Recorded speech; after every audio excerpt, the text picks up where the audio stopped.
എന്നെ എന്തെങ്കിലും ചെയ്യാൻ ഈ ലോകത്തിൽ ആരുമില്ലെങ്കിൽ ഞാൻ എനിക്ക് തോന്നിയ പോലെ ജീവിക്കും. അതുകൊണ്ട് ഈ ഗുണ്ടകള് നേതാക്കന്മാരൊക്കെ കയറി ഇങ്ങനെ കിടന്ന് വിലസുന്നത്. കാരണം എന്നെ അഥവാ അധികാരത്തിൽ ഇരിക്കുന്നവർ എൻ്റെ ചൊൽപ്പടിക്ക് നിൽക്കുന്നവരാ. അപ്പൊ എന്നെ ആര് ശിക്ഷിക്കാനാ?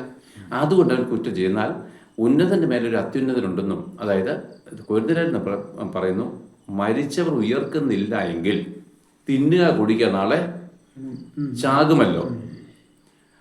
വഞ്ചിക്കപ്പെടല്, ദുഷ്ട സംസർഗം സദാചാരം കെടുത്തി കളയുന്നു. അപ്പോൾ ഇപ്പൊ ഇതിനകത്തൊരു കാര്യമുണ്ട്. മുമ്പ് നമ്മൾ പറഞ്ഞത് വ്യഭിചാരം ചെയ്യരുത്, കുല ചെയ്യരുത്. ഇതൊക്കെ ചെയ്യുന്നതിന്റെ കാര്യം എന്താണ്? ഇപ്പം ഒരുത്തൻ പണ്ട് പറഞ്ഞു, അവൻ സ്നേഹിച്ച പെങ്കൊച്ചിനെ അവൾ എന്തുകൊണ്ട് വേറെ പുരുഷനെ അങ്ങനെ സ്നേഹിച്ചെന്ന് പറഞ്ഞ് ഇവൻ പോയി കൊന്നു. പെട്രോൾ ഒഴിച്ചോ തീ കത്തിച്ചോ വെട്ടി അങ്ങോട്ട് കൊന്നു കഴിഞ്ഞപ്പോൾ അവൻ പറഞ്ഞു, എനിക്ക് ഇത്രയും പ്രായമുള്ളൂ, അങ്ങോട്ട് 10-20 വയസ്സേ ഉള്ളൂ. എടാ, എന്നെ കൊണ്ട് 14 എന്നെ തൂക്കിക്കൊടുന്നു 14 വർഷം ജയിലിലിട്ടാലും ഞാൻ പിന്നെയും 34 വയസ്സാകുമ്പോൾ എൻ്റെ നല്ല യൗവനമല്ലേ, ഞാൻ പിന്നെ സുഖമായിട്ട് ജീവിക്കും. അപ്പൊ ഇത്ര മാത്രമേ അവൻ അറിയത്തുള്ളൂ. എന്നാൽ നീ കൊന്നല്ലേ കുഞ്ഞിനെ, നീ മരിച്ചതിന് ശേഷം അവരുടെ മുമ്പിലും ദൈവത്തിന് മുമ്പിലും കണക്ക് തീർക്കുന്ന ഒരു ദിവസം ഉണ്ടെന്ന് അറിഞ്ഞിരുന്നുവെങ്കിൽ ഇവനെ കൊലപാതകം ചെയ്യുമോ? ഇല്ല.